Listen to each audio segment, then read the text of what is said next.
High কমিশনে ঢুকে জাতির পিতার ছবি নিয়ে অপমান করেছে।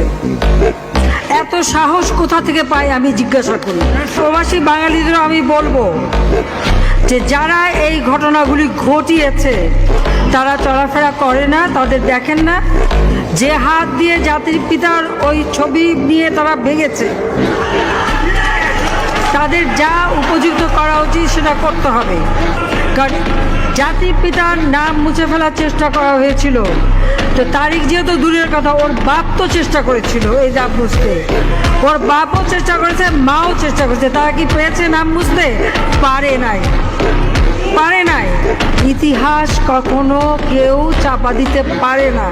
আর জাতির পিতা তার ৭ই মার্চের ভাষণে বলে গেছে যে বাঙালিকে কেউ দাবায় রাখতে পারবে না, পারে নাই দাবায় রাখতে। Wake up to reality.